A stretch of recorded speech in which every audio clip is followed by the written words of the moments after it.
आज हम लोग क्लास सेकेंड ईयर में लेसन 11 के अंतर्गत जो पाठ का नाम है जैव प्रौद्योगिकी सिद्धांत एवं प्रक्रिया, इसमें इसे हम बायोटेक्नोलॉजी भी कहते हैं। आजकल पूरे विश्व में इस पर काम हो रहा है और इसीलिए यह टेक्नोलॉजी पूरे विश्व में प्रगति के स्तर पर है। इसमें जैसे हम लोगों ने फसलों पर विकास, मछलियों पर विकास तथा जैसे जितने भी दुग्ध उत्पादन सब में हम तकनीक के द्वारा विकास किए हैं, लेकिन मनुष्य में किस प्रकार से विकास हो यह प्रश्न उठ रहा था। इस प्रश्न में जैसे कि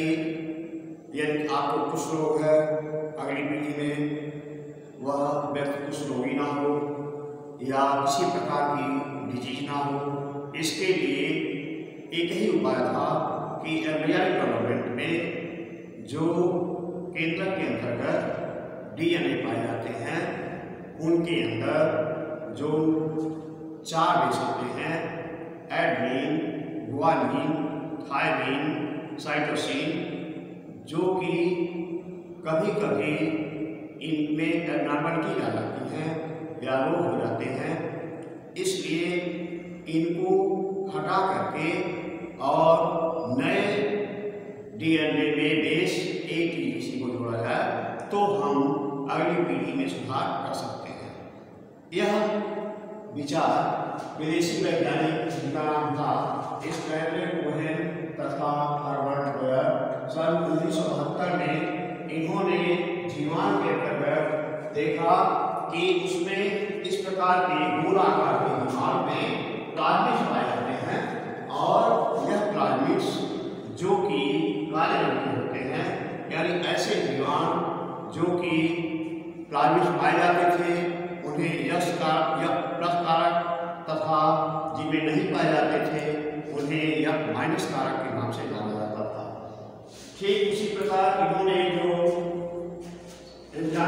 जीवाणु देखा वह जीवाणु साल्मोनेला टाइफोइडियम था। ठीक उसी से मिलता जुलता ई कोलाई भी जीवाणु था, जिसमें यह प्रक्रिया होती थी कि वह इंडियोन्यूक्लियेज एंजाइम के द्वारा वह डीएनए को काट करके और लाइगेज एंजाइम से जोड़ करके एम्ब्रियोनिक डेवलपमेंट में उस रोग को हटाया जा सकता है। तो यह विचार इनके मन में आया और उसी को देख करके सन 1963 में जीवाणु ई कोलाई के अंतर्गत जो प्लाज्मिड्स थे उसमें कार्य किए गए और उसके आधार पर पूरे विश्व में तकनीक हो रही है जिससे कि मानव में जो सुधार हो उस पर हम बेस के द्वारा डीएनए में कर सकते हैं। उसी का यहाँ पर सिद्धांत और प्रक्रिया है। तो जैव प्रौद्योगिकी क्या है? यह वह प्रक्रिया है जिसकी सहायता से हम तकनीक के द्वारा परपोषी जीवाणु के माध्यम से प्रवेश कराकर संरक्षण में परिवर्तन कर सकते हैं। यह तकनीक 2 प्रकार का होता है।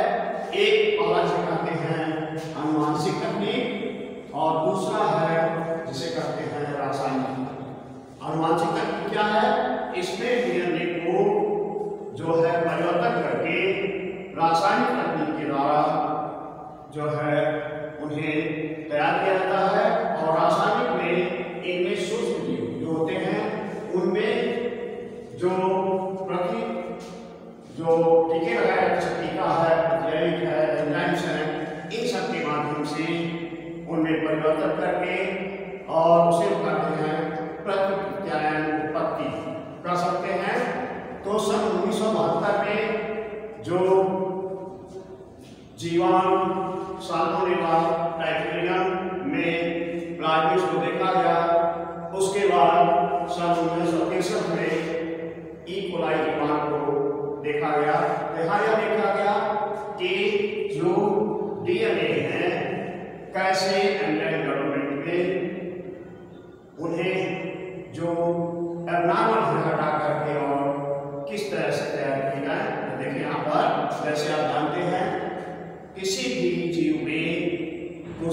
के अंतर्गत डीएनए उसके सभी लक्षणों को निरूपित करते हैं, यानी इसीलिए डीएनए को अनुवांशिक पदार्थ कहते हैं। यह डीएनए जिनमें आप देखें कि ATGC बेस जुड़े होते हैं, तो होता क्या है कि इंडोन्यूक्लिक जैसे जो जीवाणु के अंतर्गत दो तरह के एंजाइम्स हैं, एक एक्सो और इंडो। तो इंडोन्यूक्लिक एंजाइम जो कि इसे काट देते हैं और पुनः यहाँ देखेंगे काटने से ये भी चिपचिपे हो जाते हैं, ये भी चिपचिपे हो जाते हैं, यानी वैसे पुनः यहाँ पर आकर यह हो जाते हैं। यह क्रिया केवल एम्ब्रियोनिक डेवलपमेंट में होती है, जिसका जो से हम स्थानांतरित करते हैं। तो यह क्रिया जो होती है, पुनः यहाँ देखेंगे यह जो बेस है GAATC, जिसमें G और A के बीच की इंडोन्यूक्लिक एंजाइम के द्वारा कटिंग होती है, और यह इंडोन्यूक्लिक एंजाइम जो से हम हिंड सेकेंड के नाम से जानते हैं, और यह हिंड सेकेंड जो कि पॉलीएंजाइम के रूप में पहचाना जाता है। मतलब यह पहचान करते हैं कौन से बेस अच्छे हैं, उन्हें हम किस तरह से जोड़ें। तो यहाँ पर देखिए जैसे यह बार्निश है जिसे हम एम्ब्रियोनिक डेवलपमेंट में यह किसी डीएनए को चाहते हैं, यहाँ पर जैसे ई कोलाई के माध्यम से रूपांतरण कर देते हैं और यह लाइगेज एंजाइम के द्वारा जुड़ जाता है, और यह लाइगेज एंजाइम जो कि बार्निश में तो यह जीवाणु है, यह संयुक्त एंजाइम के द्वारा एक सेल से दो सेल में निर्मित हो जाता है। इस प्रकार 2 से 4, 4 से 8, 8 से 16 इनकी संख्या हम बढ़ा करके इन्हें हम अधिक से अधिक मात्रा में उन पेशों को रख सकते हैं। और यदि किसी प्रकार का अगर किसी एब्नॉर्मलिटीज होती है क्रोमोसोम्स में या कोई रोग होते हैं जैसे कुष्ठ रोग है, उसे हम दूसरी पीढ़ी में हटा सकते हैं। तो यह आज पूरे विश्व में बहुत जुदा स्तर पर काम हो रहा है, इसीलिए इसे हम बायोटेक्नोलॉजी या जैव प्रौद्योगिकी कहते हैं। और इसमें हम किस तरह से आगे इसमें डेवलपमेंट होते हैं नेक्स्ट चैप्टर में पढ़ेंगे। हेलो स्टूडेंट्स, आज हम लोग क्लास सेकेंड ईयर जीव विज्ञान में लेसन 11 के अंतर्गत जिसके इस पाठ का नाम है जैव प्रौद्योगिकी सिद्धांत प्रकरण, इसको हमने पहले वीडियो में आपको बताया था कि किस तरह से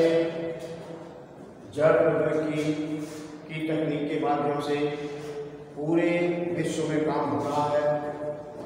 और मानव के ऊपर किस तरह से पूरे विश्व में क्लोनिंग के माध्यम से और बीमारियों का उपचार किया जा रहा है। जैसे आजकल आप जानते हैं कि सभी तरह के रोगों का जो इलाज था पौधों में या किसी भी तरह के हम इस तकनीक के द्वारा कर रहे थे, या हर तरह हमने विकास किया, जैसे दूध उत्पादन, फसलों का उत्पादन, और कई जंतुओं से हम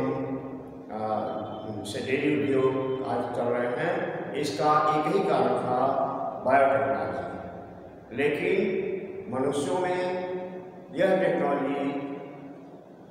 पूर्ण विकसित नहीं हो पाई थी। जैसे यदि किसी को एक पीढ़ी में कुछ रोग है या किसी भी ग्रुप में एब्नॉर्मलिटीज हैं, तो अगली पीढ़ी में एम्ब्रियोनिक डेवलपमेंट के समय उसे हम हटाकर और दूसरी पीढ़ी को रोग मुक्त कर सकते हैं, जिसको हमने बताया था कि वैज्ञानिक स्टैनले, वैज्ञानिक बोयर इत्यादि ने इस पर काम किया और एक ऐसे सूक्ष्मजीव का आविष्कार देखा जिसे हम इस्केरिचिया कोलाई के नाम से जानते हैं। जीवाणु तो अधिक हैं, लेकिन ऐसे जीवाणु जिनमें कोशिका के अंतर्गत केंद्रक के रूप में, वह केंद्रक होते नहीं हैं, जो कि यह प्रोकैरियोटिक है, केंद्रक की तरह गोल आकार में काले रंग के घेरे पाए जाते हैं, जिसे प्लाज्मिड्स कहते हैं। यह प्लाज्मिड्स जो कि तकनीक में काम किए और इससे हम पौधों, जंतुओं इत्यादि में विकसित होने में सफलता मिली है। इसमें इस प्लाज्मिड्स के अंदर जो पाए जाते थे उन्हें F कारक, F+ कारक तथा जिनमें नहीं पाए जाते थे F- कारक के नाम से जाना जाता था। और इसको हम जैसे मनुष्यों में यह रोगों को किस तरह से हटाया जाए, क्योंकि यह कुछ महामारी थी, कुछ ऐसे रोग थे जो कि पीढ़ी दर पीढ़ी चलते जाते थे। जैसे महारानी विक्टोरिया को कुछ रोग था और कई पीढ़ियों तक चला और उसका निराकरण नहीं हो पा रहा था। तो इसे हटाने के लिए कि मनुष्य के अंदर से रोग हट जाए, इसके लिए यह तकनीक कार्य हो रहा है, पूरे विश्व में हो रहा है। और इतना ही नहीं, यह IQ के द्वारा हम साइंटिस्ट या इत्यादि को भी तैयार कर रहे हैं। तो यह तकनीक पूरे विश्व में इस समय चल रही है और जिस पर चूँकि बायोटेक्नोलॉजी इस समय युद्ध स्तर पर है। और इसमें हम देखेंगे कि जो प्लाज्मिड्स हैं, जिसे कि जो गोल आकार के होते हैं, यह जो प्लाज्मिड्स में होता क्या है, जो ये प्लाज्मिड्स हैं इनमें जो वांछित थी, इसके पहले हमने बताया था कि किस तरह से एंडोन्यूक्लियोज एंजाइम के द्वारा DNA को काट के निकाला जाता है और लाइगेज एंजाइम से कैसे तोड़ा जाता है। और हमने बताया था DNA को तापमान बढ़ा करके उनकी लड़ी को खोल दिया जाता है और उनके अंदर जो बेस होते हैं ATGC, उनको अलग जिसमें रोग होता है उसको हटा दिया जाता है। तो इस तरह से जो पहले मैंने बताया था कि किस तरह से DNA को वांछित जीन को विकल्प किया जाता है, निकाला जाता है। यहाँ पर है दूसरा है क्लोनिंग संभावना, यानी क्लोनिंग कैसे की जाती है। इसके लायक या कुल्हाड़ी जो दिमाग है वह उसके अंदर जो प्लाज्मिड्स है उसके अंतर्गत जो DNA जोड़ा जाता है उसे कहते हैं प्रतिकृतियां। यानी ये जो है प्रतिकृतियां है, जिससे कि वांछित जीन को हम इस प्लाज्मिड्स के अंतर्गत एंजाइम्स के द्वारा, लाइगेज एंजाइम्स के द्वारा जोड़ सकते हैं। जैसे यहाँ पर हम देखें कि ATGC है, इनको वांछित जीन में है, जिनको हम चाहते हैं उनको हम इस प्लाज्मिड्स के अंदर जोड़ देते हैं। फिर दूसरा है वर्ण योग चिन्ह, यानी ऐसे यहाँ पर चिन्ह बनाए जाते हैं, जैसे यह चिन्ह है, यह चिन्ह है, यह चिन्ह है, यह चिन्ह है, यह चिन्ह जो कि हम इस जीवाणु में एपिसिलिन, क्लोरोपेनिकोल, टेट्रासाइक्लिन, क्लिनामाइसिन इत्यादि के द्वारा वर्ण योग चिन्ह को निकाल लेते हैं या लगा लेते हैं। और इसमें जो वर्ण योग चिन्ह है, यानी जिसको हम वर्ण करते हैं या लेते हैं, वह चिन्ह उन्हें हम जो वर्ण योग चिन्ह कहते हैं। और इसके द्वारा जो जीन है उसका हम वहाँ पर इंडोन्यूक्लियोटाइड एंजाइम के द्वारा उसे काट दिया जाता है। पुनः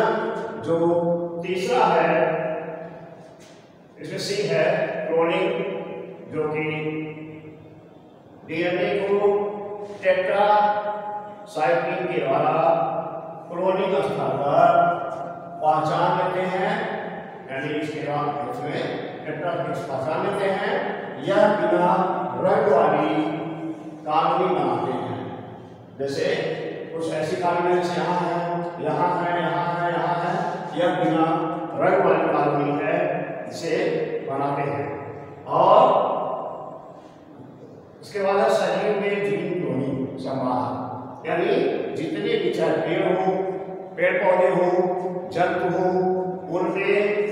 किस तरह से क्लोनिंग करके संवहन किया जाता है। यानी सुकेंद्रीय कोशिका में कुछ कोशिकाओं के अंतर्गत ट्यूमर का रूप ले लेता है जो विषाणु के कारण होता है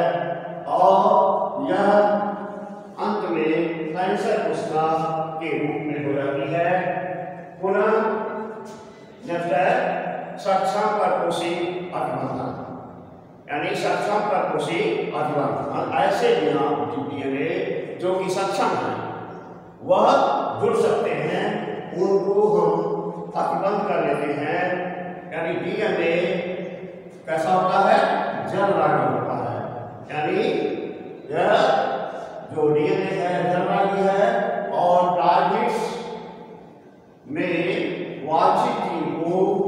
जीवाणु में प्रवेश कराकर इसे 42 डिग्री सेंटीग्रेड पर गर्म किया जाता है और पुनः इसे बर्फ में रख देते हैं और यह अंतर क्षेपण के द्वारा क्रिया करके और यहाँ पर जीन क्लोनिंग कर लेता है। इसके बाद है पुनर्जनन डीएनए, वांछित जीन मतलब जाते हैं जो कि एम्ब्रियो डेवलपमेंट में चाहिए, तो वांछित जीन का जो है पुनर्जनन, वांछित जीन जो कि डीएनए में स्थानांतरण के द्वारा किया जाता है, यानी हम जिसको चाहते हैं ATGC जिसको भी चाहते हैं उसका हम स्थानांतरण कर देते हैं। पांचवा है अनुवांशिक पदार्थ, यानी जो डीएनए है अनुवांशिक पदार्थ है। वांछित डीएनए जैसे आपके एंजाइम है, इसमें लाइसोजाइम एंजाइम जीवाणु पाए जाते हैं, सेलुलोज एंजाइम प्लांट्स में पाए जाते हैं, कवक एंजाइम में कवक जो है जिसमें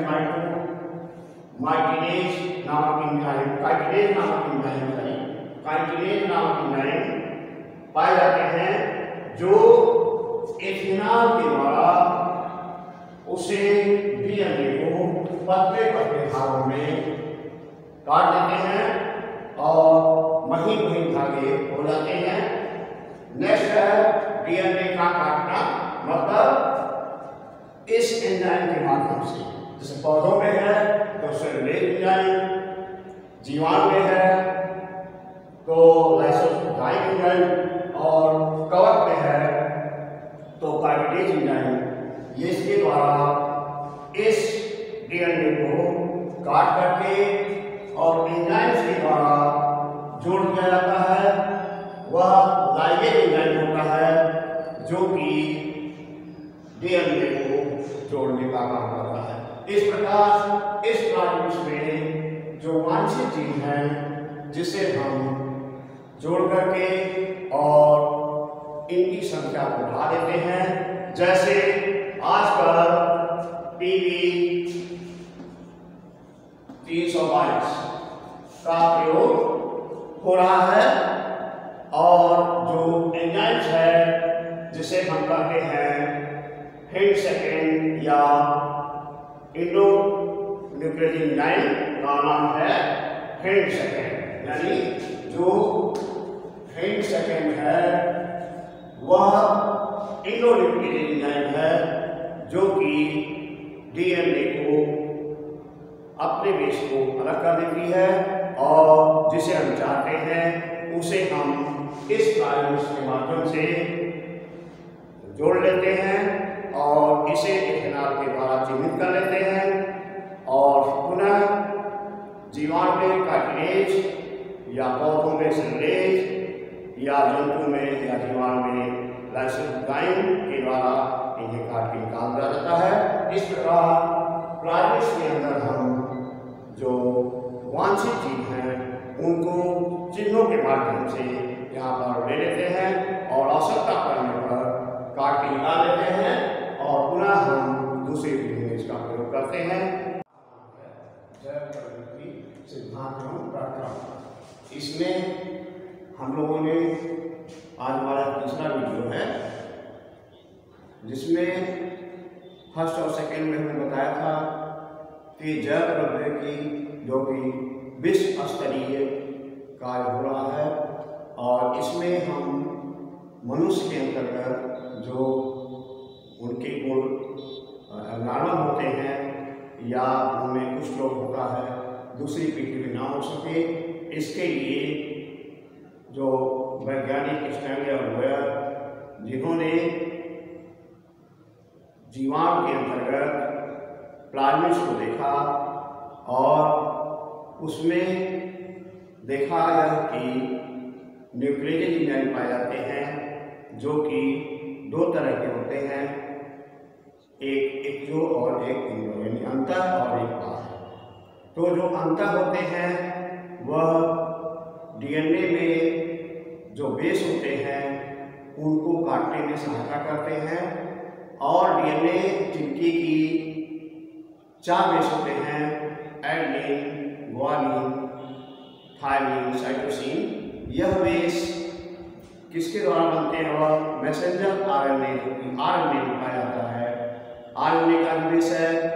वह थायमिन की जगह पर एमिसिन होता है, और उसमें मैसेंजर आरएनए जो कि कूट लेखन का काम करते हैं। यहाँ पर देखें जो डीएनए है जिनमें की कूट लेखन है ATGC भरे हुए हैं, और इसमें देख रहे हैं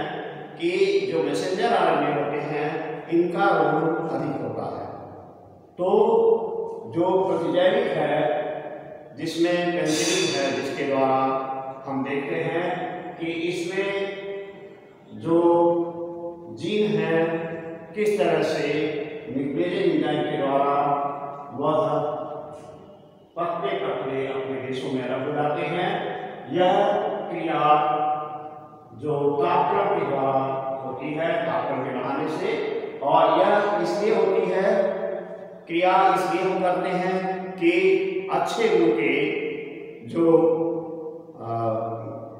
जंतु हैं या पौधे हैं वह विकसित हो सकें। इसमें हम जैसे इसके पहले बताए थे कि न्यूक्लियस एंजाइम में कि पुनर्योग कैसे होता है, उसके पहले हमने बताया था कि डीएनए को हम जो अच्छे उसमें एबनॉर्मल जो होते हैं उसकी जगह पर अच्छे जीन को कैसे पुनर्योजित करते हैं। तो पीसीआर के उपयोग करते हुए लाभकारी जीन का प्रदर्शन, मतलब यहाँ पर यह जो क्रिया है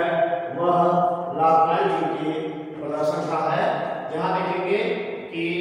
यहाँ पर जो डीएनए है जो कि डबल हेलिक्स में होते हैं, 5 और 3 या 3 या 5, इसे चूंकि यह निश्चितकरण में है, ताप बढ़ता है, तो यह क्या करते हैं कि उपाक्रम, यानी जो डीएनए हम जिसको वांछित करना चाहते हैं 3, 5 या 5, 3, उसको यह अलग कर लेते हैं और पुनर्तापानुकूलन के द्वारा पूरा इन्हें प्रसारित कर देते हैं। मतलब एक जो खंड है ऊपर हो जाते हैं 3, 5 या 5, 3, तो इस तरह से यह प्रसारण हो जाता है। नेक्स्ट स्टेज में यह जो प्रवर्धित भाग है वह पुनः जो यहाँ पर वांछित जीन है उन्हें हम बढ़ा लेते हैं, और बढ़ा करके और पीसीआर का निष्क्रियकरण, उपाक्रम, तापमानशीलता, विस्तारित इत्यादि को इस पीसीआर का उपयोग करते हुए लाभकारी जीन का प्रदर्शन करते हैं। इसमें जो जीवाणु है जैसे इसकी है कैकोलाई, वह उसमें पाया जाने वाला पॉलीमरेज एंजाइम जो कि डीएनए को तापक्रम के द्वारा निष्क्रियकरण कर देता है, और पुनः डीएनए में जिस जीन को चाहते हैं वांछित जीन को ATGC जिसको भी चाहते हैं उसका हम उपाक्रम के माध्यम से उसमें प्रसारित कर लेते हैं और पुनः इस डीएनए को पुनर्योजित कर लेते हैं। तो यह पुनर्योग जो कि लाइगेज एंजाइम के द्वारा होता है, फिर पुनर्योग डीएनए का परपोषी कोशिका में निवेशन, यानी जो परपोषी यानी जीवाणु है उनमें पुनर्योग एंजाइम का कैसे रिलेशन होगा, इसमें पुनर्योग डीएनए का पर कोशिका में इस तरह से कोई प्रतिजैविक पदार्थ होता है जिसे कहते हैं एमबीसी। इसके माध्यम से डीएनए को जितने बेस से होंगे फैला लेते हैं और उनके से और जिस बेस को चाहते हैं वहां पर यह एंजाइम वर्णोचित जिसे कहते हैं वर्णोयुक्त चिह्न बना लेते हैं और उन्हें पुनः जो जीन है जिनको हम चिन्हित कर लेते हैं। उसके बाद है बाहरी जीन का उत्पादन को प्राप्त करना, जो जैसे किसी भी अच्छे लक्षण को जीन को जिसे हम कहते हैं कि विजातीय जीन, उसका नाम है विजातीय डीएनए या जो विजातीय डीएनए का खंड क्लोनिंग संवाहक क्लोनिंग के द्वारा हम कूट लेखन जो डीएनए में कूट लेखन होता है, जैसे स्टार्टिंग कोडन UAA या UGC, यह जो कोडन है वह मैसेंजर आरएनए के द्वारा ही होते हैं और स्टार्टिंग कोडन होते ही वह बंद हो जाते हैं। तो इसमें डीएनए का कूट के द्वारा पुनः उस जो पुनर्योग प्रोटीन के माध्यम से उसे एक बायोरिएक्टर होता है जिसकी क्षमता 100 लीटर से लेकर के 1000 लीटर की होती है, उसके अंतर्गत उसे विरोध करते हैं। यानी इस हौज में जो क्षमता होती है वह प्रक्षोभक यंत्र, ऑक्सीजन प्रदायक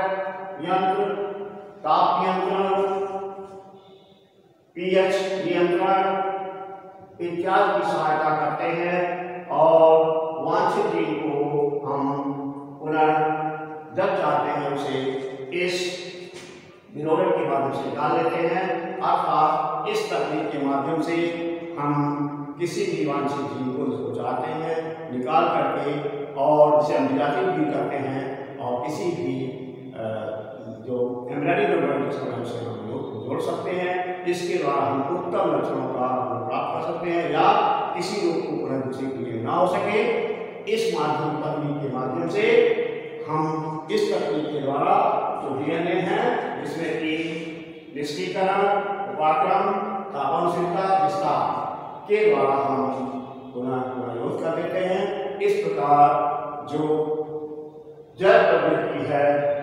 जिसमें सिद्धांत और प्रकरण के द्वारा हम नए उत्तम गुण वाले दूसरी पीढ़ी में या जो रोग है वह नहीं होता, उत्तम लक्षण वाले जीन के माध्यम से दूसरी पीढ़ी को हम उत्तम गुण वाले जीन से प्राप्त करते हैं और इस प्रकार जैव प्रवृत्ति का चैप्टर समाप्त